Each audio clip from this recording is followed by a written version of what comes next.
Hello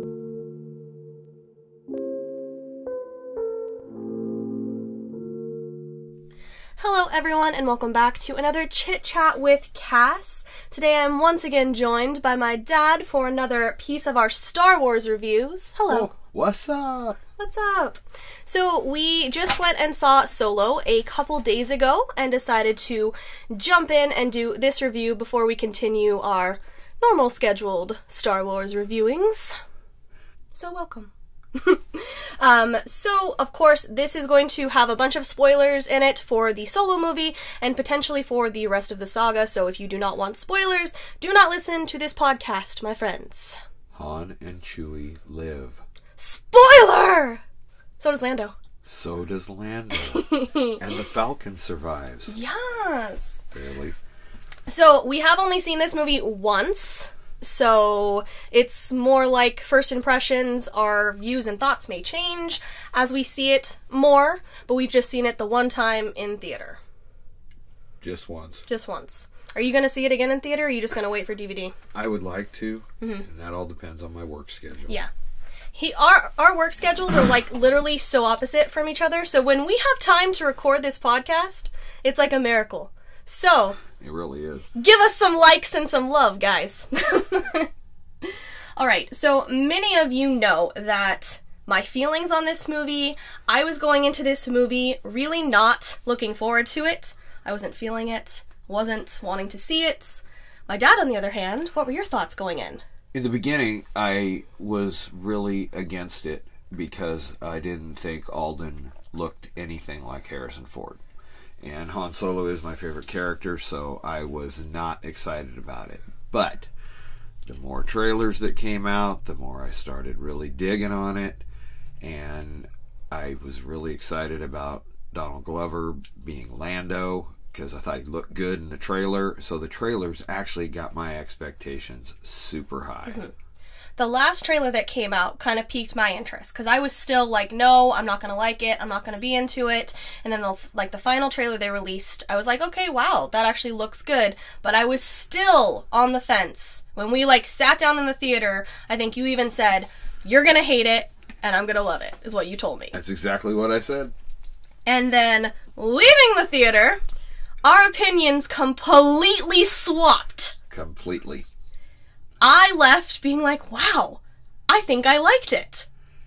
And I left going, wow, I really liked Rogue One. Which we were kind of comparing it to, because this is one of the side Star Wars stories, of course. But I find it fascinating that I think I liked it more than he did. I have always gone to theaters only for things I really want to see. Mm-hmm. I think I only went to the theater once when we went to see Up, that I really wasn't. Yeah, that was for a birthday party. That was for a birthday party, and I really didn't care. But other than that, I don't go to the theater unless it's something I really, really want to see. Mm-hmm. So when I had gone to see Terminator Salvation, I was stoked for Terminator Salvation. I love Terminator. I love that series so much, and all the previews made it look so good. And then I watched the movie, and I just kind of felt like I had this look on my face like I smelled a fart. You know, it's just like, really? That was it? Well, I found myself having that feeling. You look like Baby Boba. Sorry. Kind of, yeah. I kind of felt that had that feeling with Solo. It just didn't do what I thought it was going to do. So, when we were talking about this, after we saw it and everything, I think I figured out why we totally swapped. And it was because of our expectations. You went in with high expectations. You were gonna love it. And I went in not thinking that I was gonna like it. Which is probably the better way. I was pleasantly surprised when I liked it. But because we kind of went in on different levels, in reality, we probably like it close to the same medium level. But the expectations that we both went into are completely different, so we feel differently about the movie. Yes. Yeah, that's probably very accurate. That's probably why, because we had such different feelings going in. So like I said, I went in, and I think you did too, comparing it to Rogue One, because it's one of the side stories. It's a Star Wars story, and it's I'm not Rogue One. I'm not gonna compare it to 1, 2, 3, 4, 5, 6, 7. No, it's fair to leave this one and compare it on its own merits compared to the saga films. Yeah. And I know we haven't covered Rogue One yet, but I am not a huge fan of Rogue One. I like the second half of that movie. So I kind of said, like, I'll leave the theater and say which one I liked better. Did I like Rogue One better, or did I like Solo better?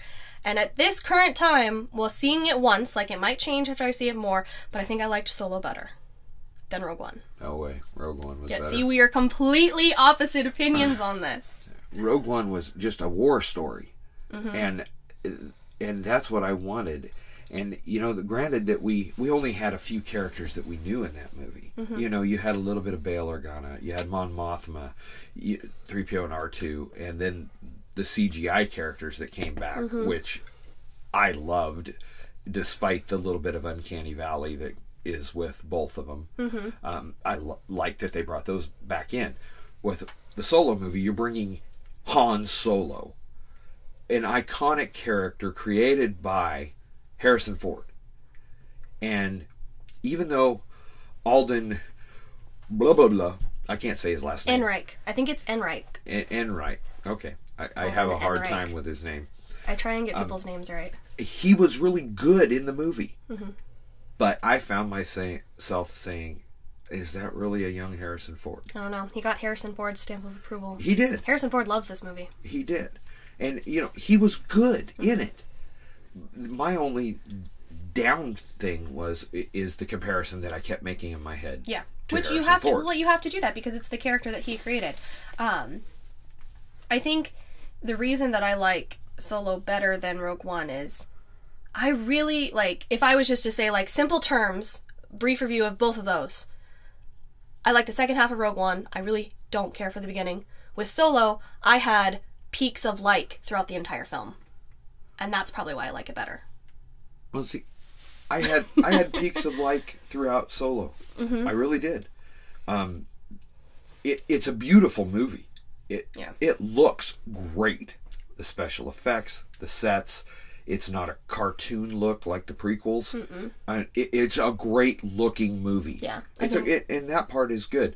I think my thing is I just don't see him growing up to be the Han Solo that was in the cantina. Yeah. All right, so the movie. We've obviously mentioned Han Solo is played by Alden Ehrenreich. Lando Calrissian is played by Donald Glover. Kira is played by Emilia Clarke. Chewbacca is played by Jonas Suetamo. I am so sorry I didn't say that right. Beckett is Woody Harrelson. Val is Thandie Newton. L3 is Phoebe Waller-Bridge. And Dryden Voss is Paul Bettany. And so on and so on. But that's essentially the main bit of the cast. And all that jazz. So as a whole, what did we think of the cast of this movie? As a whole. Oh, I liked the cast. I thought the cast was great. Me too. I'm a person that thinks that Emilia Clarke is just kind of okay. But he hasn't watched all of Game of Thrones, guys, so he doesn't get, like, the Khaleesi hype, as some people do. No, I always refer to the last thing I saw in Game of Thrones, which is, like, first season. Yes, he hasn't finished first season. Yeah, so, I mean, she looked great getting out of the tub, but, you know, I'm just kind of hit or miss with her. I thought she was great in Terminator Genesis. A lot of people are hit and miss with her, depending. I'm just kind of hit or miss with her. She was good in the movie. No, I thought she was good. I have no complaints against her in the movie. I thought she was good. I thought she was a good character. I thought the whole way her character progressed was really good. Yeah, I think she was good. I think as a whole, everyone was really good with acting. And you had, like, kind of said, like, with Alden growing into Harrison, like, I was the same thing with you when they casted him. I was like, he doesn't look like him. Not at all. I was actually, like, I think I signed a petition or something to cast the guy from Age of Adeline, who played a young Harrison Ford, who looks like Harrison Ford. He looks so much like him. They should have done this movie 10 years ago and got Alaric. Oh, yeah. From Vampire Diaries. Because that guy looks just like Harrison Ford from Indiana Jones and the Temple of Doom. Yes, he does. And then Donald Glover. I think he is Billy D. Williams in A Secret Life. No, Donald Glover was the saving grace for me because he was Lando. When you first, you don't see him. Yeah. You hear him. And he did such a good job. And granted, he's mimicking Billy D. Williams. But you have to with that type of role. But that's like, sorry to bring up Star Trek, that's Carl Urban doing Dr. McCoy in the new Star Trek movies. Yeah. That character has to talk a certain way to be that There are certain characters that have to have a certain way they speak. Yes. And where Chris Pine didn't imitate William Shatner. Yeah. Which was good. Mm-hmm. Yes. Carl Urban doing the imitation of DeForest Kelley was good. Whereas with Donald Glover doing the imitation of Billy D. Williams, to me, that just sold me that he was Lando Calrissian. Yes, he totally was. Hello, what have we here? Get a Colt 45. And then Jonas, that's who does Chewbacca, and he's done Chewbacca since Force Awakens. So he actually worked with Peter Mayhew, the original Chewie. So I think that's to his advantage, because he has his mannerisms down. Oh, yeah, and they showed a lot of facial shots of him, and I was seeing the emotion in the eyes like you see with Peter Mayhew. Yes. And so he does really good. I think Peter Mayhew's coaching really helped him. Because, face it, Chewie can live for 500 years. You could just keep recasting tall people. Yeah. But you still, like we've said on previous podcasts, you almost have to act through the mask. You do have to act through. And that's what Peter Mayhew did. And I think this Jonas guy has picked up a lot from Peter Mayhew, and I think he is great. Yeah, he's doing really good. Of course, we would like Peter Mayhew back, but he's older, and he can't walk as well and everything, but he's fantastic on Twitter. You should follow Peter Mayhew on Twitter. He's quite hilarious. he's a funny guy. And then we had Woody Harrelson in this as Beckett. Haymitch. Haymitch. Aren't you so proud of me that I know his name? His name is Beckett. It's not Haymitch. I'm a Hunger Games fan. Sorry, guys. What did I refer to the other day as Haymitch? Oh, that he killed Aura Singh. Yeah, Haymitch. I texted you. I go, did you realize that Haymitch killed Aura Singh? Yeah. Oh, I couldn't think of Beckett. I was at work and it popped into my head, so I texted her. Let's see. Thandi, she played Val, so Beckett's girlfriend. Yeah. And I actually really liked her. Would have liked more of her. But I thought she was a nice little piece to his crew. And then we had Phoebe as L3, the sassy droid. She was great. She was really great. And her and Lando had some interesting relationship. Yeah. That was funny. Does that even work? Trust me, it works. No. What? Oh.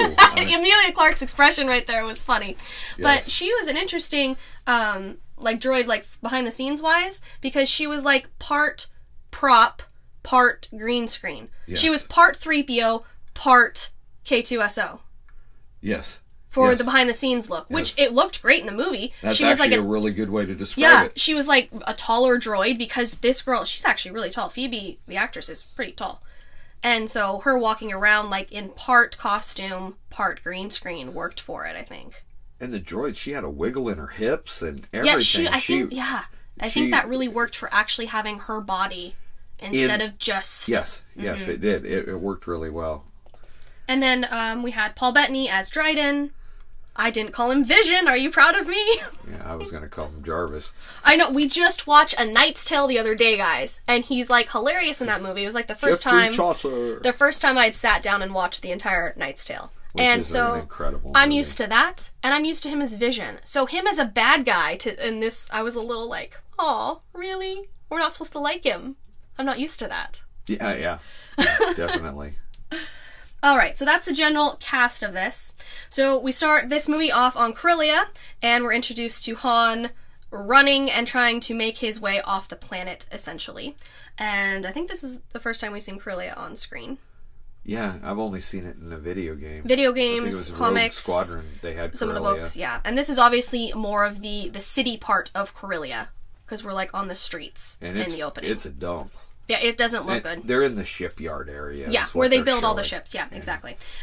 So obviously Han is trying to get off the planet, but not before getting back to his, I'm assuming, girlfriend, Kira. His chickie babe. His chica.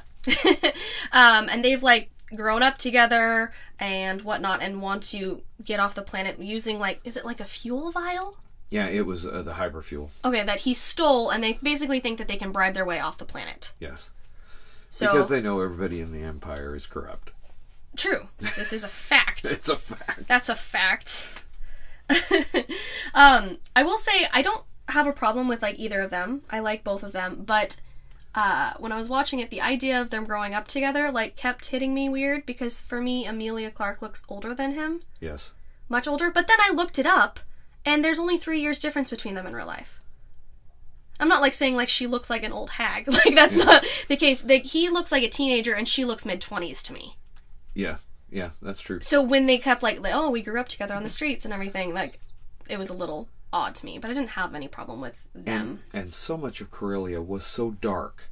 It was very dark. A lot of this movie was dark. Mm-hmm. I could not tell you what the Wookiees look like. Yeah, I think I touched later on that. on. Yeah. Because it was so dark. I don't know if that was just like a aesthetic choice. I don't know. Ask Ron Howard. So basically, we're introduced to, like, an alien creature thing that lives in water. And she's, like, basically controls the street people. She looks like a centipede. I wasn't digging it. I don't care for the design of it. Like, I think it was attempt at practical effects, but it looked really cheesy to me. Yeah, I didn't care for it. I didn't care for her. Like, yeah, I don't know. The opening, like, bit of this movie, like, I was kind of, like, interested, like, with Han, like, racing through the streets and everything and then getting back, but then that part was, like, a little weird. And although I did like him pretending that he had a thermal detonator that was a rock. Making the That's noise. a rock, and you just... You just made a noise with your mouth. That part was funny, but I didn't really care for the design of her. It oddly looked dated. Like, I don't know. I realized they were trying to go for, like, the practical effect thing that you'd see in the originals. Well, a lot of this, the new movies being made, they're trying to make it look more like the original trilogy. Yeah, of course. So they're using CGI as enhancements. Which should be. Not as the entire set. Yes. Which is how it should be. And I haven't had any sort of complaints like that with any of the new ones, because I prefer it that way. Yes. That design, for me, looked like it was out of a bad 70s horror movie. Yeah, I didn't care for it. I didn't dig it. So then obviously we are, like, chasing through the streets of Corellia, and, like, as I said, that's, like, the first time we really get to see the city parts, but it is dark. It's at night, so that's another reason it's dark. But you don't, for this planet's introduction, you don't get much from Corellia in this movie. and it's real, the sets, it's real busy. Yeah. There's a lot going on. Yeah. You know, there's, like, ships being built, because they're in the shipyard. They're in the, that's what Corellia is ships being built. And known for. There's so much going on that, granted, we've only seen it one time, but you can't even take it all in. It is a lot to focus on, because it's just, like, so massive. And like you said, it's dark. You just gotta watch Han in his little Jeep speeder. Yeah, exactly. You know, something that I noticed for this movie that I really liked is they didn't pop up the planet names on the screen. You hated that in Rogue One. I hate that in Rogue One. They do it in Marvel movies too. I don't like it in any movie. I don't know why. It takes me out of the movie, I think. Oh, we're here now. Oh, we're here now. Why don't you just follow the storyline and figure out where they're going? See, I actually don't mind it, because that goes back to the Hunt for Red October for me. Maybe. And you know, they pop up the words on the screen, and they tell you the bearing when where they're at in the ocean, or what ship, you know. I don't know why it's a pet peeve of mine. And for that doesn't bother me, you know. Mm-hmm. I don't know. It's just a pet peeve of mine. So then we're still trying to get off the planet, and essentially they do bribe the Imperial chick, and Han makes it through, but then Kira gets grabbed back. Yeah. And that fun stuff. That's kind of a horrible moment. That is a horrible moment, because, like, he can't get through, and although I didn't like the, oh, help me, no, she said fucking run. Yeah. Go. Yeah. I did like that. And there's a moment where Alden was really, really good. The emotion on his face as he's a good pawing actor. at the glass, you know, and he's screaming for her because he doesn't want to be separated from her. Yep. And I have nothing against the guy's acting. Mm-hmm. I think he was really great as an actor. Everything comes back to me. Is this guy going to become the guy that is in the cantina? Yeah, exactly. In episode 4. Which I think that's a logical comparison, because, like, that's when you're doing any sort of prequel, you have to do that. Everyone compared Ewan McGregor to Alec Guinness. You have to do that. Oh, yeah. And in that case, Ewan McGregor McGregor knocked it out of the park. Exactly. And I've always said that Ewan McGregor is the best part of the prequels. He is. But you had brought something up to me that Ian McDiarmid is great as Palpatine and the Emperor. He does too. That is right. Yep. I have to give him props too, along with Ewan McGregor. We'll get to it when we get into our... Jar Jar Binks! Oh my god. We'll get to it when we get to the prequels, but I really think that has a lot to do with existing characters in the originals compared to new characters in the prequels. But we'll get to that later. Yeah, that's a few podcasts away. So then, obviously, we have Han joining the Empire, which I was sitting there actually watching and I was like, they're not going to do it. They're changing it. They're not going to have him join. It's going to be different. And then I saw the recruiting center and I was like, oh, holy shit, he's going to go. He's going to go.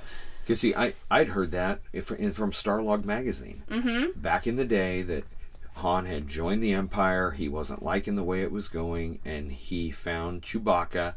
And he broke Chewbacca out of a cell and escaped with him and deserted. Yeah. That was a story that George Lucas put out in Starlog magazine. And everybody references it was in comics. Yeah. One of our Star Wars books we've got has that scene of Han and Chewie looking at each other as he's breaking him out. Yeah. I don't know why, but I was just sitting there like, oh, they're going to change it. He's not going to be part of the Empire. And then he goes towards the recruiting center and gets his name from some random Imperial guy. Gets his name. Because he's alone, so he's solo. Interesting. Although I'd heard for a while that wasn't his real name. And see, I've heard that too, that it wasn't his real name. So I was expecting him to get it from somebody. They want to give you the origin story of the name. Oh yeah, of course. And then from there, we cut to 3 years later in the middle of a battle. There's explosions going off and he's on the front lines of whatever thing the Empire's doing. Yeah, he gets booted out of the flight training. Yeah, because he doesn't listen. Because he has a mind of his own. Yeah, he does say that. There's actually, in this little bit, is probably one of my favorite Han lines in this movie. When, I don't know, the dude that's in charge, I don't know his rank, that's, talking to Han in that bit. Or whatever, and they're talking about the hostiles on the planet or whatever, and Han's basically this is their planet, we're the hostiles. Yeah. And everyone looks at him what are you talking about? And it's oh my god, true story. That was the weird part for me is, I was always under the impression that the troops were stormtroopers. Mm-hmm. And these guys were just wearing uniforms. They could have been rebels. They could have been anybody. And maybe they were blending. Because there were some stormtroopers on that planet. There were some. Mm-hmm. But it was weird to see Imperial troops fighting without all of the stormtrooper armor. Mm-hmm. Which, it's kind of cool in a way. It kind of expands the universe because maybe these guys were so expendable. Yeah, they don't care. Yeah. You don't need a suit. You just go. The stormtroopers get shot and they die. Yeah. What good does the armor do? We're not going to spend the money on you. Exactly. And it's on this planet that we meet Haymitch. I'm sorry, Beckett. Yes. And his crew that are literally so far undercover, you have other people in command that think they're part of the Empire. Yeah, because he's wearing captain, and the guy was a lieutenant because he was under Beckett's rank. Because they said, who's in charge now? And his girlfriend points at the captain insignia and goes, you are. Yeah. You'd think that you'd want to, I don't know, maybe make sure that's actually the person in charge before you start taking orders from them. Maybe. Well, war is a chaotic thing. This is true, I guess. And sometimes you just want somebody higher ranked to tell you what to do because you don't want to make the decision. That's true. But so essentially they're on that planet trying to steal a ship. And Han catches on fairly quickly that they are, and he wants to go with them. He goes, take me with you. He's over it. And then Beckett essentially turns him in as a deserter. This guy is a deserter. Don't believe a thing he says. Take him to be fed to the monster. The beast. The beast. The beast. The beast. Which had, memories of Luke falling into the Rancor. I know, that's kind of what Jedi. I was thinking too, but I immediately was like, it's gonna be Chewie! Well, so did I. Chewie's the beast!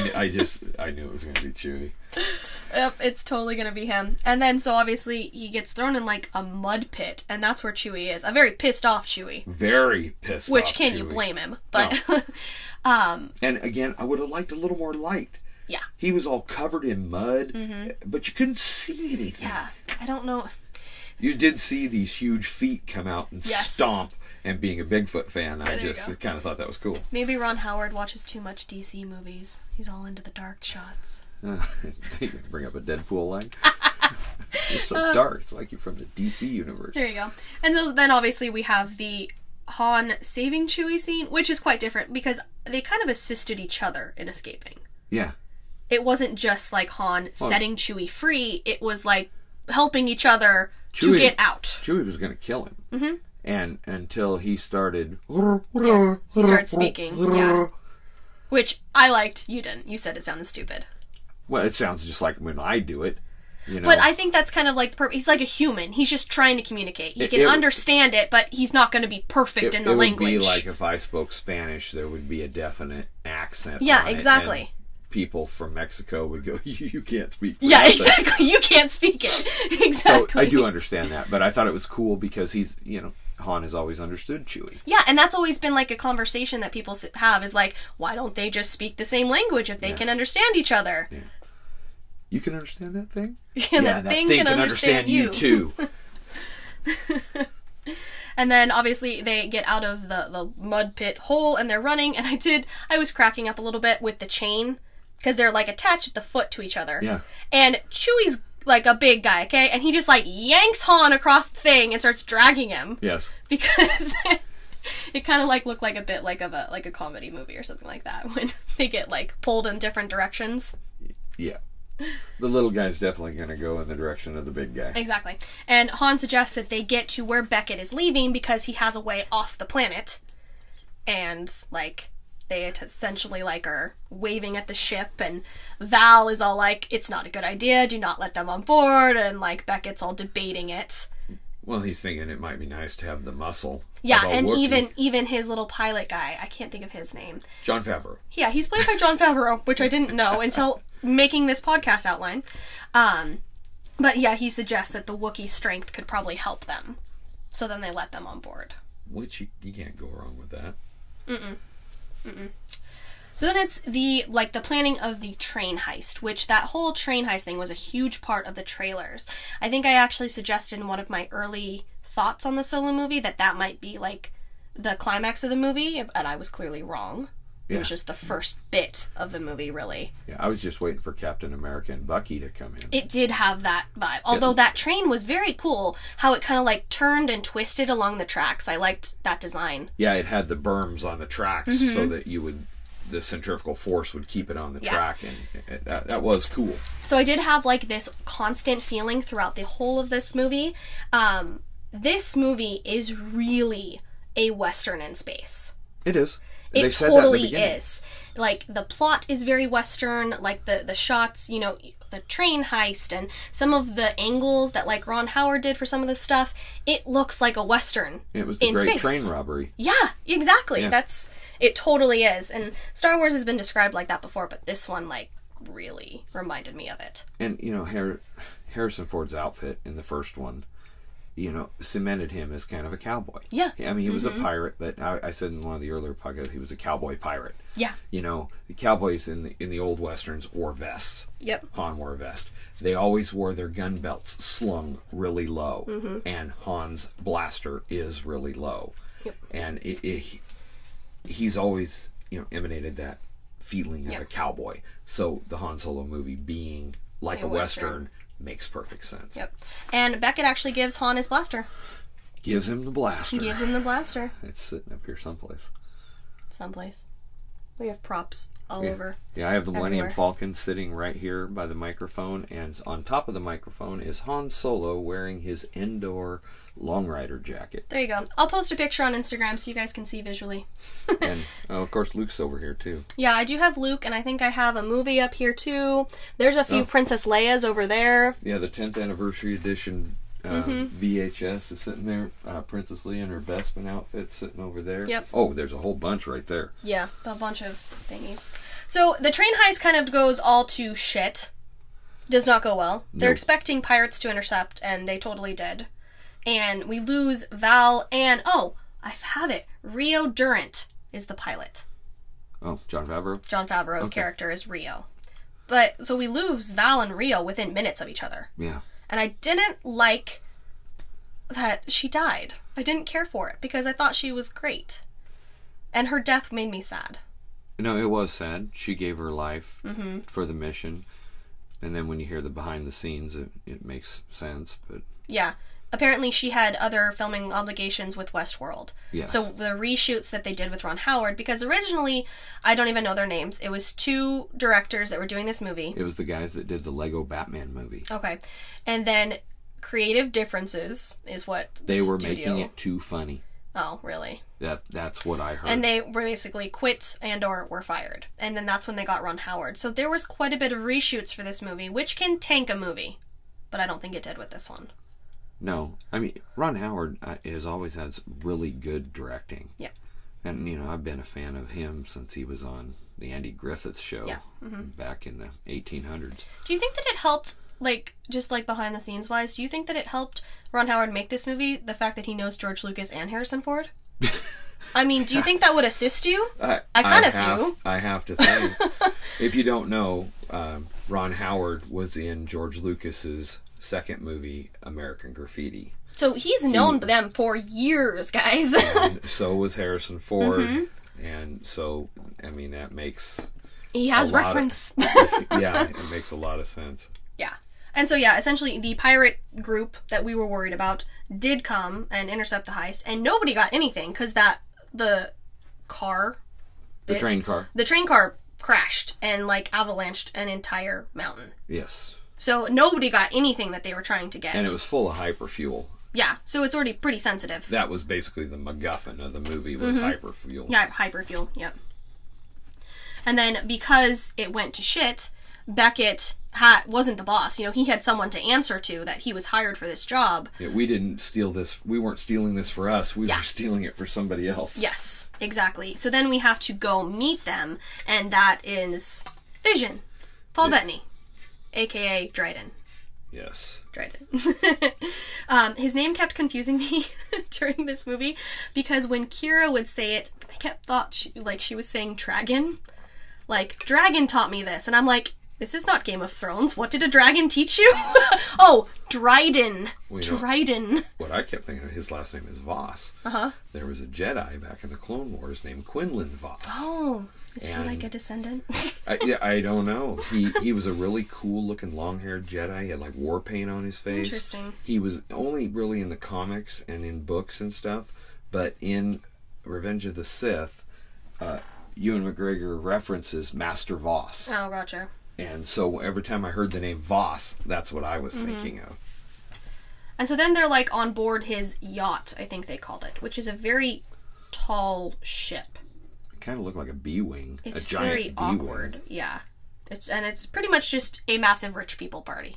There's dancing and singing and drinking and partying and Space food Rihanna was singing with a guy in a jar. Yeah, Space Rihanna was singing with a guy in a jar, essentially. Yes. Did you see the Twi'leks dancing?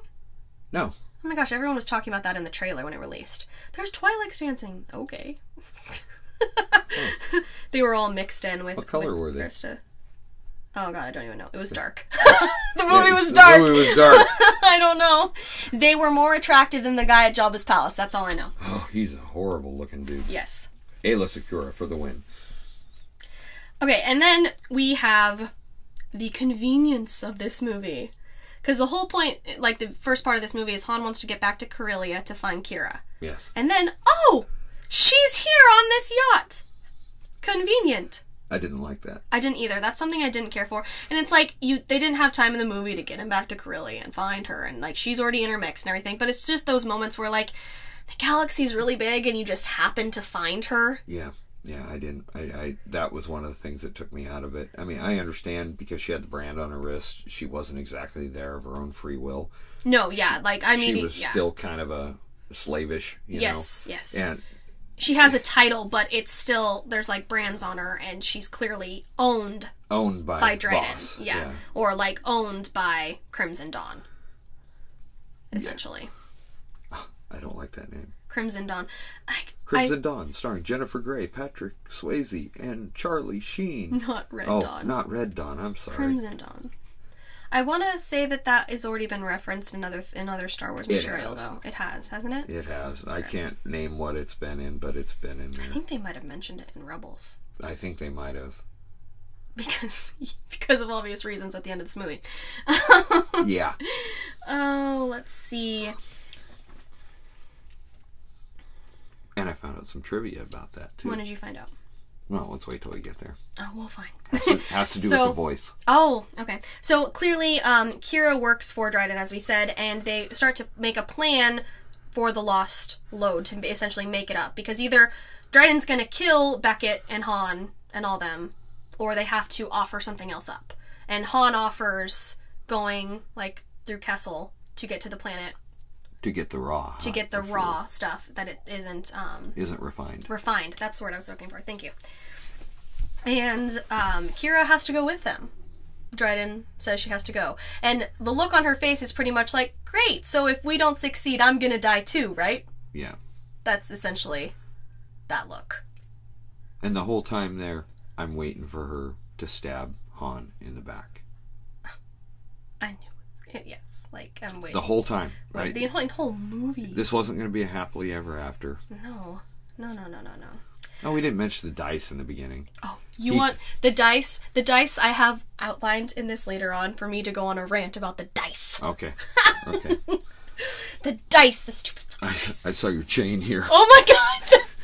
I do not have a dice prop. I don't want dice prop. No, it's just a gold chain. I just thought about the dice. Oh my gosh. Okay, so Kira, and they need a ship to do this and everything. Yes. And Kira says that she knows someone, he's a smuggler, that he has the fastest ship in the galaxy, and that we should go meet him here. And of course, it is Lando Calrissian. Lando is gambling, and as we said, Donald Glover is literally a young Billy D. Williams. He is fantastic in this. So good. He sounds so much like him, and I've seen him in a couple things, specifically more recently as Spider-Man. He had a brief part in that. Yes. And he wasn't Lando in that. No. So he did a good job at bringing the character, a young version of the character, to life, because it wasn't like he was just doing his regular acting. Well, see, I had heard that in an interview he had told he told in an interview that he was talking to his manager, and he says, if they ever do a young Lando movie, I want in. Nice. He was a huge fan of Billy D. Williams. Billy D. Williams had done all kinds of movies beforehand. Mm-hmm. And, he was a big fan of him. And he wanted to play the younger version of Lando Calrissian. Well, he's the one that everyone laughs about because one of his high school yearbook pictures came out, and his school picture, he's wearing a Star Wars shirt. Yeah. And it says, if only he knew then what would happen now. Exactly. Which is great. But when he was casted, he was one of I think the only one that I was like, yeah, I see it. So do I. I see it. I see him as Lando. I called him Lando in Spider-Man. Yeah. I go, oh, look, Lando's it's baby hands Lando. stuck to the trunk. Yeah. I got ice cream in here. So Han sits to play Sabak with him, which I think this is the first time on screen we see Sabak played, too. I believe. It's mentioned everywhere. Sabak. Sabak. That's what started the whole Han thing. Yes. And I'm so glad that they had him say it incorrectly, because that completely reverts right back to Empire. It's perfect. Because Han mispronounces the name of the game. Yep. Lando mispronounces his name. Yes. And Han corrects him. It's Han. Okay, Han. Yes, I love it. I love so much that they added that. And then so they're playing the game, and they start betting the Falcon, his ship. And I think everyone that sees this is like, oh, this is it. This is the moment. And see, I thought that was a little too soon. I did too. I was like, well, wow, we're jumping to him winning it really fastly. It's almost like, there were certain things I wanted to see in this movie, but I didn't want him to do it like a checklist. No, yeah, exactly. Oh, okay, we need to meet Chewie. Check. Yeah. We need to win the Falcon. Check. Yeah. We need to do the Kessel Run. Check. Yeah. And I did get the blaster. Check. I do think that it was happening too fast, but then it turns out that Lando cheated, and it wasn't the moment. I was like, oh, and I think that was supposed to confuse fans. Now, see, that is where I liked it. Because when it first came up, I'm going, oh god, he's going to win the Falcon here. Already, like I did the same thing. It was like, oh, okay, I'm okay with that. Me too. Yep, same. And even obviously, though Han bet a ship that he didn't have. Yeah, he did. Like literally, the only reason like he probably didn't get like beat up was because he was with Kira, and like Lando knew her. And then so it's like after the game, Kira and Lando were talking, and they missed the opportunity. I swear. Lando greets her the same way he greets Leia in Empire. Kisses and in Empire, you see Han like rolling his eyes behind. They could have done that same shot and would have been a callback to Empire. Is it a callback or a call forward? It's a prequel movie. I think it has to be a call back because of when it was made. But it would have just been perfect because that's a really funny part in Empire. You old smoothie. Yes, and then he grabs Leia's hand and goes. That could have been perfect for this. But, you know, whatever. Live your life. I did like when Lando was like, adults are talking. Yes. And I found out from a podcast I listened to that while they're at the table, Lando is sitting there telling stories of his past. And I never read any of the Lando books that came out. I actually never even read like Han Solo at Star's End and the Han Solo trilogy that came out. I'm thinking about getting them on Audible though. But the stories he was telling were stories from those books. So, Disney, what's canon, what's not? You're bringing in books that have been thrown into legends, and now all of a sudden Lando is telling you stories from those books. This was like what I talked about on my Did Disney Ruin Star Wars podcast, guys, where it's like they pick and choose but then they leave out bits that the fans want, and it's very interesting what Disney chooses to do. Well, your podcast about Disney really was good because everybody that pitched in on that had great opinions on their view of it. Yeah, I was really happy to have such a variety of views, and really thankful for you guys that contributed to that, because I didn't want someone that had my opinion. Why would you want to hear my opinion over and over again? No, I want to hear someone that hates Disney, and then I want to hear someone that really likes it. I want to hear like the differences. No, the variety of opinions and what everybody said, it really made you think, you know, and I really appreciated that because I'm really easy when it comes to Star Wars. Yeah. Because I just want more. And so therefore my opinions of liking it may be less. Right. You can't really count on it. I couldn't be a movie critic. Yes, yeah, true. Because I'll go in and say, oh, that was great. Although in this except for Solo, apparently. Except for Solo. I mean, we walked out of the theater, and I went out and sat in the car, and I just sat there for a while going, hey. Okay, so here's the question then. Han Solo is your favorite character. If they made a Princess Leia movie, do you think I would be as critical? Yes. So it's probably that, too. Like, Han Solo is your, like, diehard Star Wars character. Princess Leia is mine. If they did a Princess Leia movie and it wasn't perfect to my expectations, I'd be like, well, that movie was shit. Well, during the movie, I started thinking about Alden growing up to be Han in the cantina, Indiana Jones, the president in Air Force One, the dude in What Lies Beneath, Clear and Present Danger, Patriot Games, all of those Harrison Ford roles. And I'm going, I don't see this guy becoming that. But he acted good. So, and I think this is where my balance is way off on I think the thing that I was taking from Alden is, even though he's like this age of Han, is grown up on the streets, he's a little rough around the edges, that type of thing, he's still a kid. Yeah. And he has a lot of things to experience before he turns into that guy in the cantina. Yes. And granted, the end of the movie may have helped make him a little more bitter. Exactly. And if they make more Solo movies, which I have a feeling they might try to make like a little trilogy with Alden, because he signed on for more movies. Yeah, he signed for 3. Then they might start to show that progression, and maybe in the third one, he will be the guy in the cantina. Yeah. Because he's still just a young kid. But anyway, then we get the introduction to the Falcon. Sorry for the tangent. Oh, that's okay. It was a Star Wars tangent. It's okay. And I think that this was the only character that got the Star Wars theme introduction, because the Falcon's a character. Very much so. Yep. And it looks so clean and It was so smooth. clean and pretty. It didn't look like this. I know, yeah. I did like that Han said that it was probably going to be a piece of junk. Yeah. But then he was like, oh, I want the ship. Give me the ship. It is such a cool ship. Yep. And we get to see more of the Falcon. You get to see, like, the cabin and, like, the closet, and the cabin's huge. I did not expect it to be that. I always imagined it. I really enjoyed seeing the captain's quarters. Yeah, everyone has always talked about or done, like, fan drawings of the outlines of the Falcon. Because on some of, like, the books we have, it varies on, like, the outline of the ship. Like, where things are located. So everyone's always kind of, like, guessed, and now you actually get to see it. The one thing I want to see on the Falcon is, where does the cargo go? It's a freighter. And I know there are things online that show the freighter piece that goes into the front of the ship. Mm-hmm. And according to this movie, that's the escape pod. I don't understand. So I would like to know where they haul stuff other than the smuggling compartments. Mm-hmm. Yeah, exactly. And then Kira is in the closet trying on all of Lando's capes.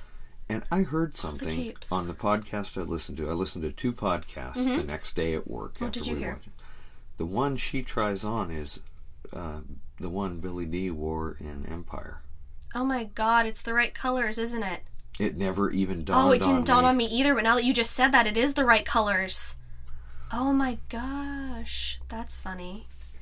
And then, Han and Kira have their little makeout session, and Beckett interrupts them. Cock block. He was a 3PO. He's the 3PO. He's the 3PO. So, something that I was very worried about for this movie was their relationship. Because I read some reviews and talk that basically said this movie all it was trying to do is prove that Kira and Han are better than Han and Leia, and that Kira is better than Leia, and all this stuff. Like, harsh reviews. Granted, they came from some fangirls that might be more crazy than me. I don't know. But I was reading those reviews and was, like, preparing myself, like, for it to just be, like, this constant hate on the originals type of thing.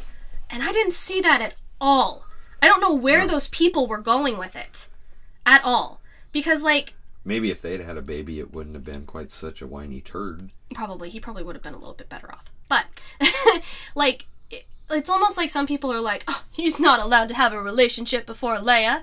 And I'm a huge Han and Leia fan. But dude, he can have a girlfriend before her. She can have a boyfriend before him. And he's like way older than her. You don't think he's going to have past relationships?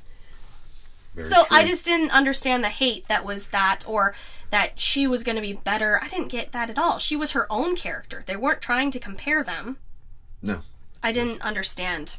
And they were like they were very much like the young romance that doesn't work out for anybody. Yeah. And, like, Han was almost thinking it would. Like, oh, we haven't seen each other in 3 years, but let's just start right back up, even though we're both completely different now. He was all ready to jump back in where they left off. And he doesn't know her anymore. And you could see it in her face. She wasn't. No, yeah. She still cared for him, but she was like, you could see it on her face, like, oh, you have no idea who I am now. Yeah. And so, I actually ended up enjoying them. I think they had good chemistry. No, I thought their chemistry was great. It doesn't bash Han and my Leia. thing about Emilia Clarke, I just don't think she's the hottest thing in the world. A lot of people do. A lot of people don't. And some people think she's a really bad actress. That's why I thought she was good in Terminator Genesis, because she actually kind of looked like a young Linda Hamilton. Mm-hmm. And for that role, I thought she was really good. So I have nothing against her acting. Yeah. Mm-hmm. And I mean, Beckett even warns Han not to trust her. Yes. Like, he's like, from the minute they meet back up with her on the Falcon, multiple times, he's like, do not trust her. You don't get it. Like, don't trust her. Yep. And then, when they're on the Falcon in this bit, Han actually mentions his dad and how he used to, like, build freighters. He worked like in this, the shipyard. And he wanted to be a pilot, but he never became. I don't know if we've ever mentioned Han's dad in any source material before. I've never heard anything. We've mentioned his mom, because his mom was Jaina Solo, and that's why Han and Leia named their daughter Jaina Solo. But I don't know if his dad was, like, in the picture. Yeah, I don't even know But now, that. Yeah. That's just because I know Solo twins knowledge. Right. And then, obviously we had, I kind of skipped over it, but we had L3's introduction with Lando and then when they get on the ship and everything. And L3 is essentially getting them through the Kessel area because she has the best navigation. Oh, yeah, because she was bitching about the cockfight of the droids. Of the droids, yeah, with Ron Howard's brother. With Ron Howard's brother, Clint Howard. Clint Howard. Which makes him now, he has been in Star Trek and Star Wars. Wow. He was in the very first episode of Star Trek as a little kid. Oh, really? Yes. And he was an alien. And so now he has been in Star Trek and Star Wars. I'm actually a big fan of Clint Howard. He always plays these kind of oddball roles. Yeah. And I just, every time I see Clint Howard, it just makes me smile. I did like when they were in the fighting area or whatever, L3 said, "They don't even serve my kind here," which was immediately back to New Hope. Yep. Oh, let's see. Boy, I'm going off on tangents. That's okay. At least there's Star Wars tangents. Although you did mention Star Trek again. Well, but I can't really bitch because I know for a fact I have people on this that listen to this podcast that are both Star Trek and Star Wars fans. And like I said before, I love Star Trek. Mm-hmm. I like Star Wars more. Yeah. Because I have a Star Wars tattoo. Yep. And Star Wars is better in my opinion, but that doesn't take away my love for Star Trek as well. So we get through the area and to the planet, and essentially we're using Han and Chewie as prisoners to get Kira inside, the main area. And Chewie wasn't happy to have handcuffs on. I know.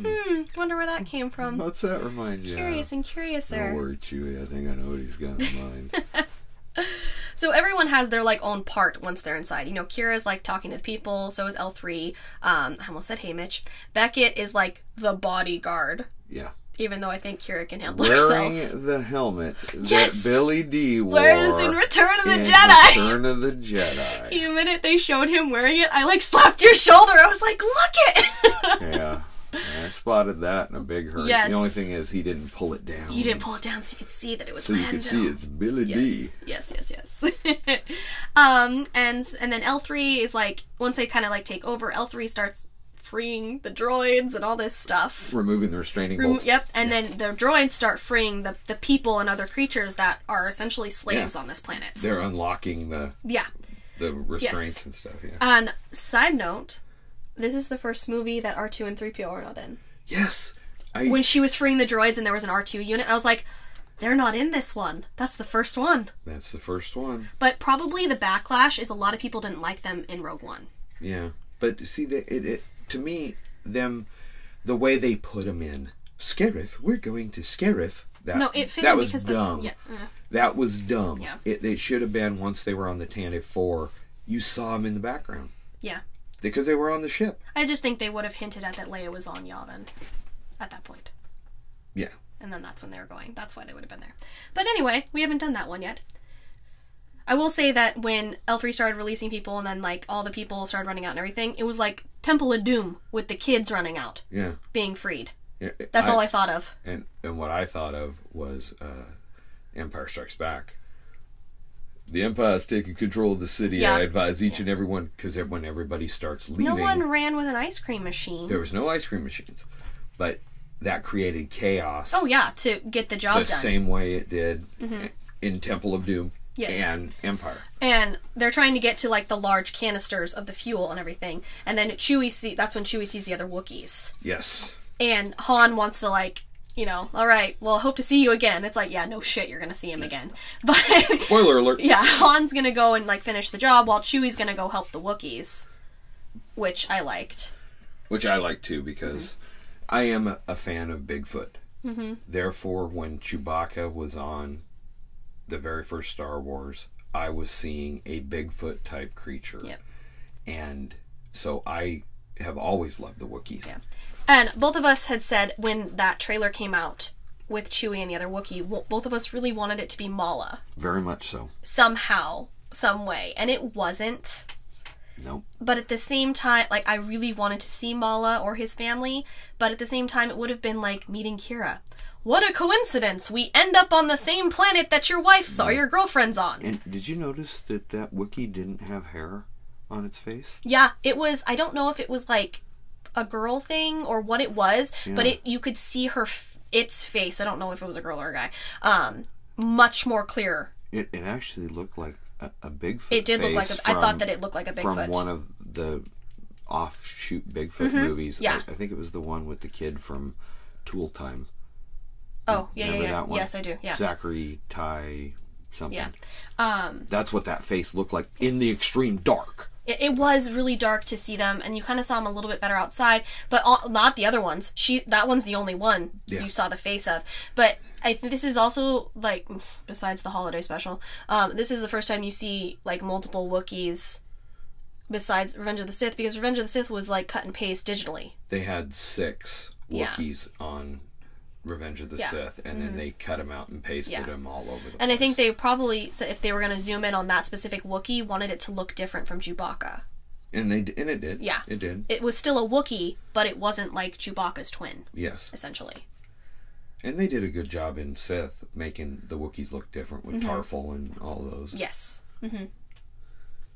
I did find it comical that Lando was trying to vlog in the Falcon while everyone's going and doing crazy stuff, and he's all in the cockpit, like, recording his vlog story. I have no idea. It's like he was trying to write a book. Yeah, but he was vlogging it instead. Like, well, we're sitting here on Kessel. And then a bunch of people start running out, and, like, L3, what did you do? I started a revolution! She was great. She was great. And then, like, so it comes to getting the canisters. Chewie does meet back up with him to help him and push and everything. Push the cart up. Push the cart up. All the Wookiees actually do. All of them are pushing it up and everything. And then getting outside, there's all the chaos of people running and everything. I did like when Han was like, I'm a friend of Chewie's, and the other Wookiee, like, scratched his head. Yeah. That was cute. And then, so, like, everyone is out fighting, and you get Lando throwing Han the blaster, and you get the New Hope pose. The New Hope pose. Like the classic Han Solo pose for him shooting. Yes. Under the Falcon. They had to do that. Yeah. And, let's see, like, Lando's out there shooting, Kira comes out and is throwing grenades, Chewie's trying to get the canisters inside. Yeah. I don't know where Beckett is. Is he...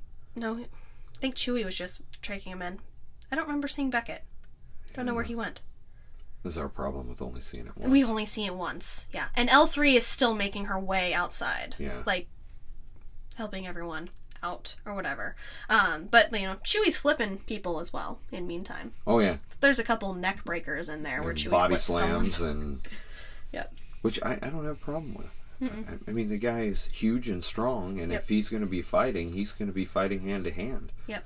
He ain't got that bowcaster yet, that hand cannon. Yeah. And then, sadly, like, L3 is shot, and Lando runs after her and gets shot himself. Shot in the arm. And, it was really sad when she was, like, dying. Yes. It's a droid, but it still makes me really sad, the way that she, like, was dying and trying. Well, how many people were sad in Rogue One when K2SO died? No, yeah, that's the same type of thing. There were a lot of people that said that was the worst death in the movie. And so it was emotional for when she got killed. Yeah. And then, like, Lando's over there trying to pick her up, and she's literally falling to pieces, which was horrible, too. Then Han runs after Lando after he gets shot. The Wookiees want Chewie to go with them, but then Chewie runs after Han. It was like everybody running after everybody. The word clusterfuck. Yeah, it was. It was not a smooth exit. Which, anything combat like that is a clusterfuck. Yes. And it was good that Chewie went over anyway, because he ended up carrying Lando and L3 bits into the Falcon. Yeah. And then he's all hurt, and so Beckett's inside, and that's when he said, Han, get us out of here. And Han looked at Lando, and he Lando pretty much said, nodded, and said, do it. Yep. And then, so, we have Han flying the Kessel Run. The Kessel Run. The Kessel Run. As the Empire is right in front of them. Oh, yeah. And then they let the TIE fighters out.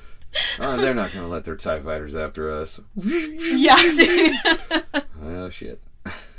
And, like, so we already know that this area is difficult because L3 talked about how the route has to be specific, because if you go through this way, you're never seen again. Yeah. That type of thing.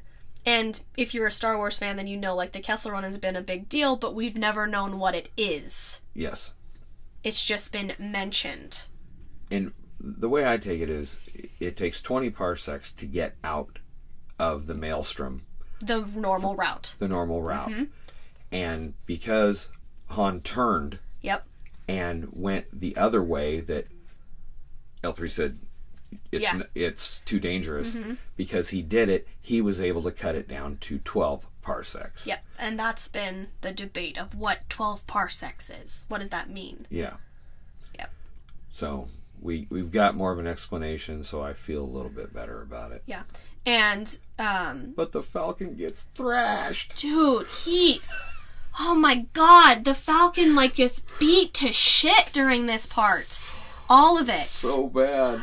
Oh, we're gonna drop the landing gear and scrape across. The bottom. Oh my god. And then Han, when the TIE fighters are still following them, asks like to put the shields at the back or whatever, and Kira's like, yeah.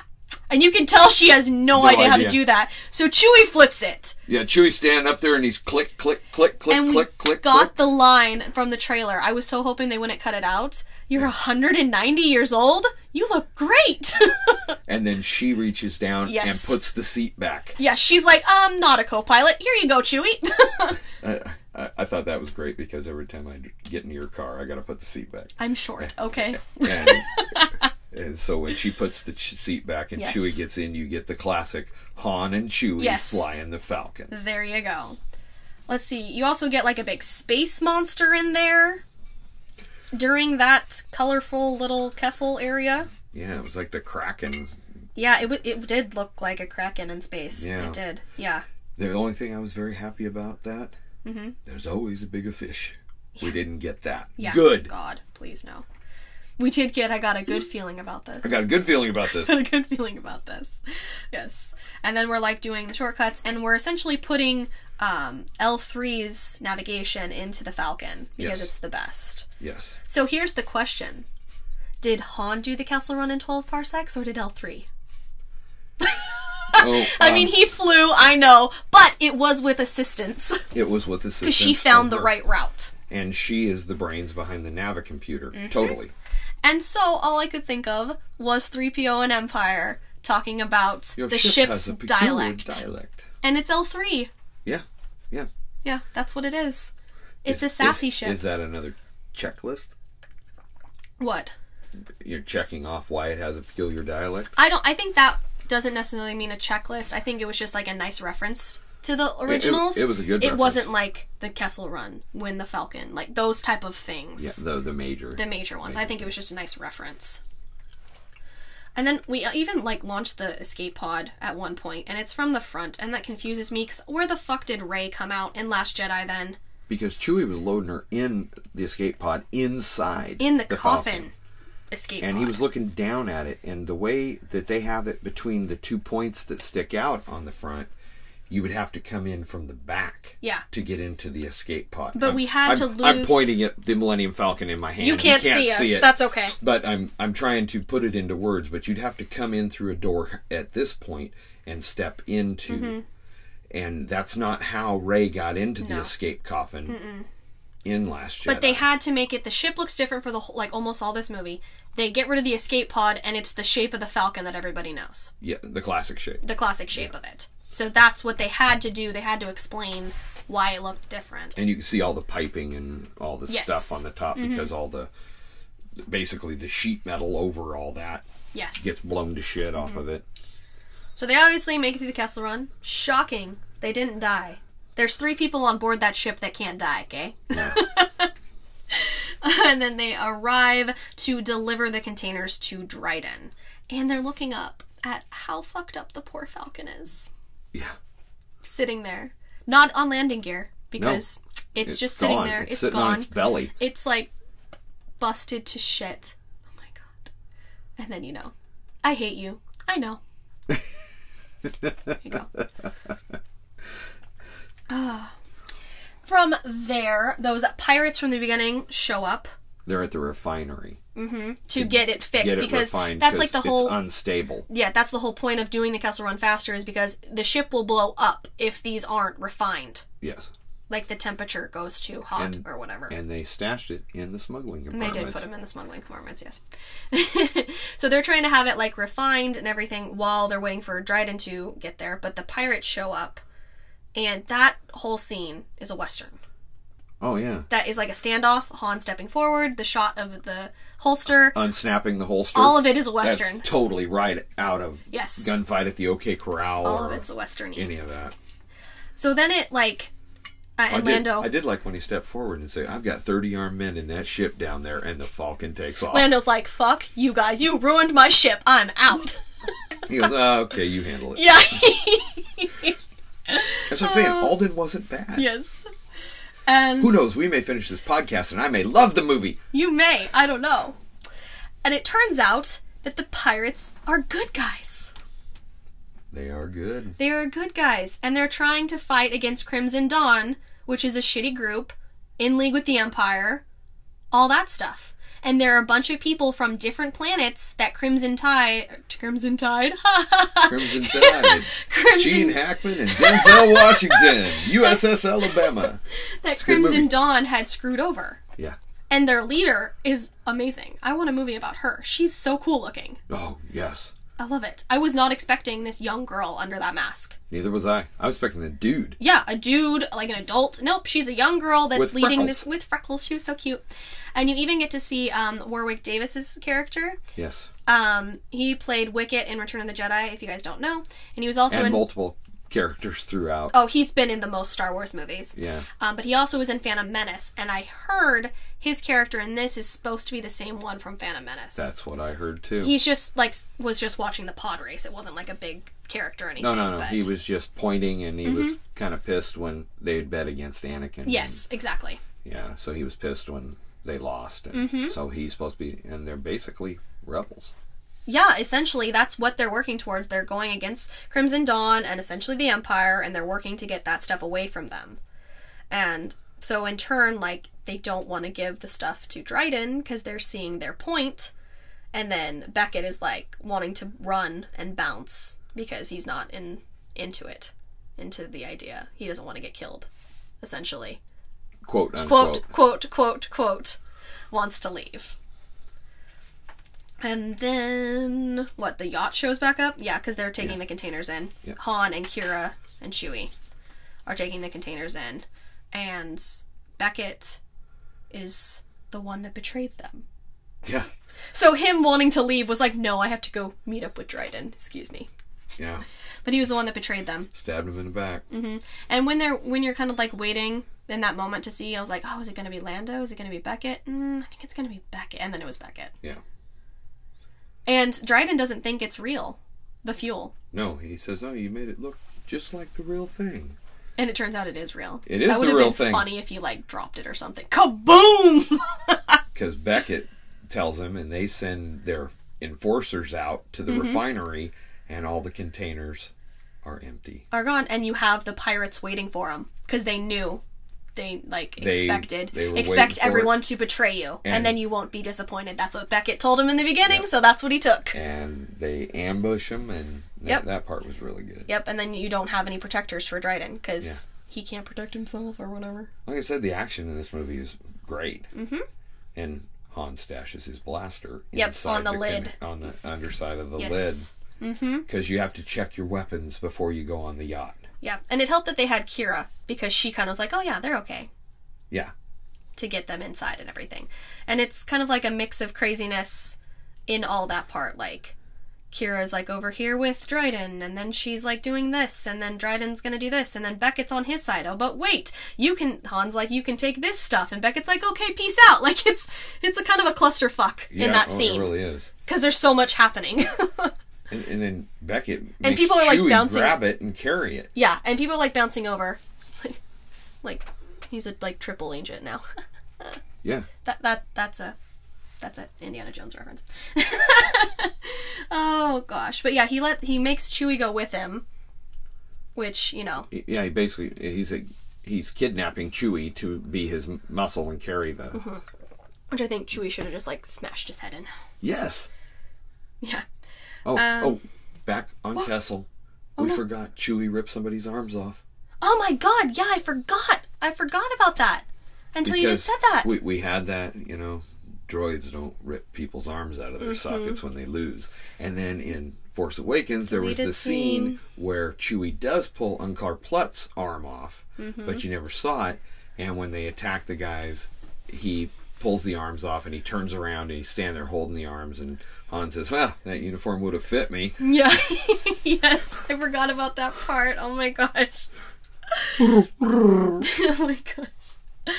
So then you obviously have, like, Dryden is like, first of all, why do you want to work with these people? I understand. Don't work for bad guys. Because he's like, Han, we should reevaluate our relationship. What? After you were just gonna kill him and all this stuff, and no.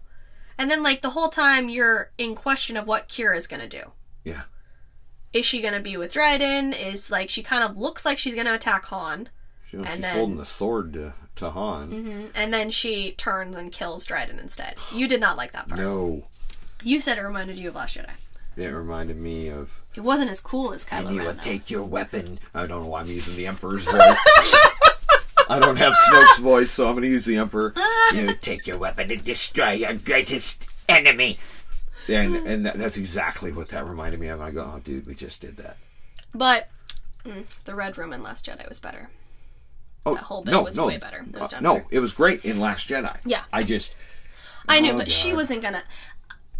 She's not going to kill Han. He's got a few movies left to go. No, but, like, A, she's not going to kill Han, and B, she is, we said, essentially like a slave. She's owned by someone. Yeah. Why is she not going to free herself and take the power herself? There was no way she was going to kill Han. She was always going to kill, at some point, use this opportunity to kill Dryden. Yeah. And then, like, you know, Han's all happy, and we're going to go right off into the sunset together. And she's like, sure. You go get Chewie. My favorite thing is, go get Chewie, you'll need him. Because she's leaving! Yeah. She tried to tell him! Yeah. She's not gonna stay! She tried to tell him. And Han was such in puppy love with her. That's why I don't mind this version of Han, because he's, like, young and stupid. Yeah. He thinks that, like, it's gonna be this perfect thing, they're gonna go get a ship together, they'll do this, and she's on a completely different planet. Like, she's like, oh, that's not gonna happen, honey. And so then Han goes after Chewie, and I almost said Haymitch again. Beckett! And essentially stops them. How he got in front of them is fascinating. He must run very fast. I guess. But he was in front of them. Mm-hmm. And then it comes, like, you know, the villain's speech about why he did it, and kabam! Han shot him. You don't even see him pull out his blaster or do anything. It's just a blaster bolt to Beckett's chest, and I thought that was great. No, that was great, because every James Bond movie, your villain has got to go off on a big tangent of, oh, this is what I'm doing, this is my evil plan. There was that commercial before the movie that was like, as long as villains tell you their story, and it's like a PowerPoint of their plan, cell phones will go off in theaters. Yeah, that's exactly what that was. And then all of a sudden, you don't even see it. You hear the blast, and you see it hit him in the chest, and he's like, oh, boom, falls down. And then he even tells him, like, good, you shot me, because I was going to kill you. Yeah. Even though he was, like... So Han shot first. Yes. Even though he was, like betrayed them and did this and everything, I don't dislike Beckett. No. At all. I don't. I actually thought he was a good character. I thought he was a good character. Woody Harrelson's pretty amazing. Mm-hmm. I mean, I watched him on Cheers. Where he was I've never seen that show. He was kind of a dipshit on Cheers. Oh, yeah. Yeah, he was just kind of a dumb kind of guy. And then he goes on and does Natural Born Killers and Kingpin and, 2012. He was crazy in 2012, but I liked him in 2012 too. But then as Haymitch, that's probably his greatest character. Yeah, I read the books before I saw Hunger Games, and I think he is essentially Haymitch. Like, perfect. Perfect Haymitch. And then, of course, because, Kira's in charge now, she takes Dryden's ring and contacts their boss. Because there's always a bigger fish. There's always a bigger fish. And it's like a hologram And I'm sitting there trying to figure out who it is because it's like all blue and wavy and it's a Jude in a dark thing. And I started eliminating people. I was like, it's not Vader. It's not the Emperor. I'm like, wait, I'm like, okay, who is it? Who are we talking to? Who's ahead of this? I never would have guessed. I never would have guessed that it was Darth Maul. Yeah. What? I never would have went there. The Return of Ray Park. Yes, it was Ray Park. I looked it up. And the voice. Who did the voice? Sam Witwer. Oh, he's all up in Star Wars. He was the voice of Darth Maul in Rebels. Oh, that's why they did it then. And I think Clone Wars, too. Probably. That's why they did it then. He's got a lot of geek cred. Why does Ray Park just like not to speak? He spoke in Fanboys. He spoke in Fanboys, but they didn't like his voice. That's why the original voice of Darth Maul, from what I hear, is one of the characters from Shaun of the Dead. Oh. Did the voice. At last we will reveal ourselves to the Jedi. Oh, so that's not even him. At last we will have revenge. Yeah, it was somebody else doing the voice. Right. So they brought Sam Witwer back. And I really like Sam Witwer because he was in the early seasons of Battlestar Galactica. Mm-hmm. He played Crashdown. He was in Once Upon a Time, too, great wasn't he? character. He was Dr. Jekyll and Dr. Mr. Jekyll. Hyde. Yeah. Yeah, he's been in a lot of stuff. He's good. Inhuman? What was that show he was on with the vampire and the... Oh, was it Inhumans? I don't know. No, not Inhuman. No, that's not what it is. That's Marvel. Oh, yeah, that is Being Marvel. Human? Is that it? I don't know. I didn't watch it, but I know that he was on there. Yeah. He was like the vampire thing. He was the vampire on it. Yeah. But what do you think about the addition of Darth Maul? The hardest thing about the addition of Darth Maul in the movie is if you have not watched the Clone Wars and know that because Obi-Wan cut him in half. Yes. In you may be confused if you don't watch all the stuff. No, that's the thing. If you don't know, you'll be going, we just watched Phantom Menace and he died. He was cut in half and fell down a galaxy quest. Why is this here hole? Mm-hmm. And now all of a sudden he's back and he has legs. Yeah, you seriously have to watch Clone Wars or Rebels or something to understand. Because he gets like spider legs in the Clone Wars. Yep. And then he goes to the Witches of Dathomir, which he says he's on Dathomir. Yes. And he is like obviously cut in two. He has a thing around his waist that's put him back together. And that's what he had in Rebels. Mm-hmm. He had that thing around his waist that was holding his legs together so he could operate. And you heard it. You heard mechanical sounds. Mm-hmm. My biggest thing is I'm always, even though it's all connected, clearly, I'm always weirded out when like prequel stuff gets mixed in with original stuff, or it's just because I'm not used to it because of the order that things went out. I was the same way in Last Jedi when Rey's like, your sister Leia sent me. And I'm like, oh, that's weird because I guess everybody does know now, but you're not used to everyone knowing. Right. Or like when Luke is talking about Darth Sidious. Yes. Like that was like, oh, you're talking about the prequels. That's weird. Yeah. So it's kind of weird when they mesh it all in, but it's good that they mesh it all in so it's not so separate, but I'm not used to it being together.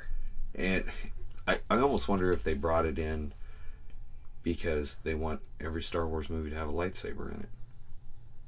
Maybe. Because he lights up his lightsaber. Why? So it can look pretty in her eyes. And it's different. Mm-hmm. It's got like knife hooks on it. And so it was cool looking. Did it look like that in Rebels? No, it was just the regular one. I think it was the regular looking one that he had in Phantom Menace. But I don't remember those. I wouldn't remember. Hooks. I love lightsaber hilts. Yeah. And I have a Mace Windu Force Effects lightsaber, which is pretty badass, except for I've gotten in so many lightsaber battles with the kids across the street that half the lights don't work in it anymore. Because all the munchkins like attack. They attack, and I am just like totally on the defensive all the time. Luckily, I've done some stuff with some kendo and sword play and stuff, so I have an idea of how to defend myself against munchkins. Yes. But so yeah, we get like Darth Maul and like he says like we're going to be working more closely together. And she kind of looks like a little afraid, but at the same time, she knew what she was getting into. She wants a place of power. She wants Dryden's place now. Yeah. Oh, I have no idea. Perhaps if I would have been there, I could have helped him. Blah, da, blah, blah, blah. She wanted the power. That's what her game plan was all along. Yeah. And then she leaves. And Han's all like, that was my girlfriend. Where's she going? Yep. Beckett told you not to trust her. Yeah, he Just did. because she didn't kill you doesn't mean you should be able to trust her. She's got her own agenda. And that's another thing, too. is I think they would have killed her, potentially, if they weren't planning more solo movies. Yeah. She could easily be brought back as a main villain in the next one. Now, which I wanted her to be a villain anyway. Yes, you did. You said that from the very yes, beginning. Yes, I said, okay, I'm good with her, but I want her to be a bad guy. And she wasn't a bad guy, she wasn't a good guy, she was somewhere in the middle. Yeah. Now, I heard from one of the podcasts I listened to, and the host of that show is pretty knowledgeable about Star Wars and stuff. Now, he heard that the Boba Fett movie that is on again, off again... I think they're officially doing it. Yeah, is supposed to be Boba Fett is working for Crimson Dawn. So she could be in that one. So she could come back in that one, and you'd also have Darth Maul back. Interesting. Which, so that would be, because I'd heard conflicting things, that it would take place after Return of the Jedi. He came out the Sarlacc pit. But if that's the case, it will take place before New Hope. Yes. That is what Arnie said on so technically the show. They could have Alden do something in that too. No, you very, very well could. You could do a lot of people. So they could do a trilogy that runs through, this one would just be more about Boba Fett. Yeah. And but Han would be a smaller part of it. Right. But he heard about a gangster on Tatooine that might have some work. Yeah, I mean, that's essentially where the movie ends, well, obviously not end, but because we have to go find Lando. Yeah. Then it goes to Lando. Oh, we have what are we doing? The rebels. Freckle chick. Oh, yeah. And she is, essentially talking about being a part of the Alliance. Yes. And if Han wants to join. I'm not really joining. Maybe someday. And so we didn't technically join until, Return of the Jedi, so it's quite a few years. It's quite a bit. But I really liked her and her little band of random people. Yeah. I liked them. And I always like seeing Warwick Davis in there. Me too. He was a kid when he did I know. Return of the Jedi. Yeah. His favorite Star Wars story to tell in interviews or anything is how Carrie was worried about him in the Ewok suit, and so she would bring him chocolate milk and cookies all the time under her poncho. That's his favorite story to tell. That's awesome. That's awesome. That guy's got a lot of geek cred, too. He does, yeah. Willow and all the Harry Potters. He has, yeah. Professor Flitwick.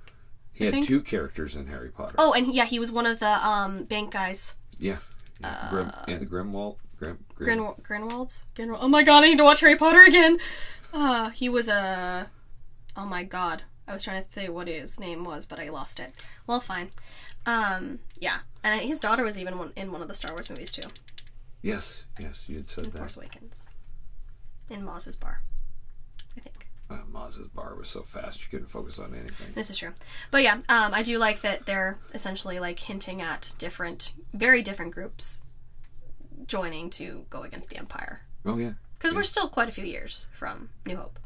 Yeah. But it's already been in the works since Revenge of the Sith. Yes. With the senators yes. getting together. So it's not like it was just, suddenly happened. It's several years. Well, this would be a group like Saw Gerrera's group that's off on its own. And exactly. You have all these different groups that need to become an alliance. Yes. And fight together. Yeah, so I did like that reference. And then that's when we go to Lando to essentially beat the crap out of him because he left. Yeah. And he's gambling again on some tropical-looking place. And that's when Han catches the card holder up his sleeve. Yes. And hugs him. And Lando's all like, what the fuck? Yeah. You know what that reminded me of when you got a lot of guts coming here after what you pulled. Mm-hmm. And then he goes in to hug him, and Han's all puts his fists up, and then he gives him, how you doing, you old pirate? So good to see you. Yes, it was just the opposite, yes. And that's what it reminded me of, but he grabbed the card. Yes, and then they're playing Sabak, whatever. Han. Yeah, same difference, whatever. Leia. Let's see. Luke. Oh, that one isn't very fun. Poor Luke. And then they're playing and they're betting the Falcon again, and I was like, oh, this is the one. This is the one. And Lando goes for the card. You okay there? You got everything you need? It was perfect. It was perfect. And then that's when. And there's a whole crowd of people watching this game. Yes. Yep, exactly. And what's he gonna say? He stole my extra card up my sleeve. Exactly. No. you can't call the police because you got hurt while you were stealing stuff. Yes, exactly. So. And the Falcon becomes his with Chewie. And he wings the dice up over the thing. Oh god. Okay, I'll just the fucking dice.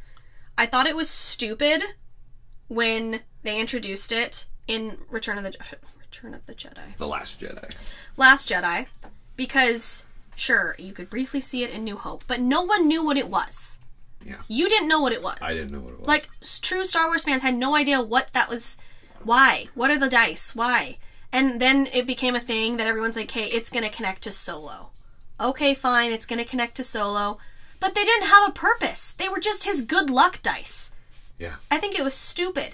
Oh, he has them. Then he gives them to Kira. Then she gives them back. Then they're on the Falcon. Like, I just thought it was odd and pointless. He threw him over the rearview mirror of the Jeep speeder. At the beginning. That he had in the beginning. There was no point. To give you that point. American graffiti. I mean, that's like literally the only thing I think it was. It was just like call back to that. Because besides that, the dice was stupid to me. Yeah, I mean, they're okay. They had to get their way into the Falcon so they could be there in A New Hope, even though they're not there in Empire and Jedi. No, they're not. That's why no one knew what they were. Yeah. Why did Luke take those? Why did he give them to Leia? Why does Ben know what they are? Like, no, why? Yeah. I don't understand. So yeah, that part was kind of weird. Yep. But you'd said that when first time we walked out of Last Jedi. Oh, those dice are going to be in the Solo movie. Yeah. But you were pretty crabby about Solo movie back then. Yeah, I was very crabby. A couple of our podcasts you did. Solo movie, I'm not looking forward to it. I haven't been. I've been seriously open about not looking forward to it. And while it's not going to like take one of my favorite spots, I liked it way better than I thought I would. I seriously left the theater surprised. So did I. Yeah, for completely different reasons. Alright, so that's where the movie ends, with Chewie and Han saying they're going to go to Tatooine, because Beckett had mentioned a job. A gangster on Tatooine. Yeah. Don't go. Get your putu. Yep. So, closing thoughts. I think Ron Howard did a good job. Besides, I think the only direction thing that both of us had issues with was some of the dark stuff. Yes. It was way too dark. But I don't feel like 3 directors put this movie together. No, I feel like it flowed. It flowed well. Because that's the problem when you lose directors and you get a new one, or when there's reshoots, it can seriously tank a movie because it's all over the place. I think that's one of the problems I have with Rogue One, honestly. Yeah, there was a lot of reshoots. There was a lot of reshoots for Rogue One. A lot of the previews had them stuff running, that was running not on the beach with the hard drive. Yeah, or the TIE fighter coming up on the thing. Like that was a test shot. You're gonna test shot that much special effects? That's what I call. That's bullshit. What everybody. It's kind of true because that was epic. You know, to be standing there and there's a TIE fighter. Yeah. You know, so. But yeah, it was good. I thought that it was visually nice. It looked it was very well thought out and all that. Just some of those dark scenes. It looked like a Star Wars movie. It looked like a Star Wars movie. I have no problem with that. The acting was all good. I didn't have a problem with any of the actors in this. None. Because, like I said, Alden did a great job acting. I just had trouble thinking of him as young Han Solo. Whereas Ewan McGregor, I saw him as a young Alec Guinness. Did you fully see him as a young Alec Guinness in Phantom Menace when he was still kind of a Padawan? No, not in that one. See, that's what I'm comparing this first movie to. Yeah, he's still a young kid. Wait for him to experience stuff to become the guy in the cantina. Just like Ewan McGregor loses Qui-Gon and then starts to become Alec Guinness. Yeah, but what I thought of, why it didn't bother me in Phantom Menace, is because in Empire, he says, that boy is reckless. So is I, if you remember. So that's what I was thinking of. Yeah. I can imagine Alec Guinness being young and reckless, and then all of a sudden you had Ewan McGregor. The negotiations were short. So, you know, that is why that fits so well for me. And plus, I've seen morphs of people morphing Ewan McGregor into Alec Guinness, and I I see it. I don't know, man. That Harrison Ford and Alden one that I showed you the other day was tripping really my head out. Oh my gosh. I saw it on Instagram. Someone merged their faces and I couldn't like pinpoint the differences. It was weird. Somebody did that with Kylo Ren and Harrison Ford too. They look a lot alike too. And they actually, for as much as you don't think they look alike, they do. They actually and do. There was some of those gift sets that I've showed you where like the reaction shots for them. Yeah. And they look very, very similar. But because I went into this comparing it to Rogue One, I was comparing Kira to Jin. I think I like Kira better. I do. Well, Jin was not the part I liked about Rogue One. Hear it. The part I liked was their team. No, the team was good. It wasn't an individual thing. You know, when I first saw Star Wars, I thought Luke and Leia were there to support Han. Mm-hmm. Because, you know, I was 12 years old. And all I could see was this super cool Han Solo, and Luke and Leia are there just to assist. You know, so I don't see the team when I was 12 years old. Yeah. It wasn't until I got older that I saw that they were a team. When I saw Rogue One, I saw that as a team. Mm-hmm. Jin was just part of the team. Mm-hmm. And so she wasn't as good as Kira, but their team was great. Nice. I loved, Chirrut and Baze and everybody, I will say that I saw some of the, what's the word? Early art for Kira. Conception art, yeah. And she was like bluish and very alien looking, and I would have much rather preferred that than the white brunette girl that Star Wars is obsessed with. You can go outside your box, You don't have to do the same over and over again. Yeah, I don't mind, women being the heroes of these stories now. Mm-hmm. I have no problem with that at all. Mm-hmm. But it just seems like every movie has a white brunette girl. Yeah. Yes. Like it's literally part like of it, Leia, Padme, Jen, Rey, Kira. I mean, you're checking them off, and I think if she had been the alien chick in that picture you showed me, yes. I think that would have been awesome. You guys should check out. It's like on Instagram and other pictures, other sites, where the conception art for Kira, and I would have been much more on board with doing something like that. And a practical makeup for her would have been do great. like a Gamora look on her, like not obviously Gamora, but like those effects. Those kind of effects on her. No, it would. I think that would have been better had she been alien. Yes. Mm-hmm. It would have added some diversity to it, so you can have a hero that's an alien. Most of the hero that's an alien is Chewbacca. Yeah. Yes. They need to go outside their bubble. Maybe they'll do that with the Jon Favreau show that he's doing, or the new trilogy that they're doing that we don't know anything about. I saw something funny on Instagram. What'd you see? It was a picture of the medal ceremony from A New Hope. Uh-huh. And it said under Luke, Officer, Medal. Under Han, Officer, Medal. And under Chewbacca it said NCO, which is a non-commissioned officer, which would be like enlisted ranks. Yeah. Letter of Commendation. Oh. That's so sad. Oh, poor Chewie. Any other closing thoughts for Solo? I think I'm going to end up in the long run liking it. It's just the first impression on it. It has me so... I was so set on wanting to see a young Harrison Ford. Right. And I didn't see that, so parts of that bothered me, even though I have no problem with Alden's acting. I think he was great. Mm-hmm. But there were the little things, like the Kira stabbing Vision. I'm sorry, I mix up the names. I do this. I listen to another podcast where they talk about stuff, and I try to use character names on this when I can, but in real life I'm always like, that movie with Vision and Khaleesi and Haymitch and, the guy from Beautiful Creatures, like the podcast I listened to, they were talking about Die Hard, and they said the cop from the Urkel show and Snape. Oh my god.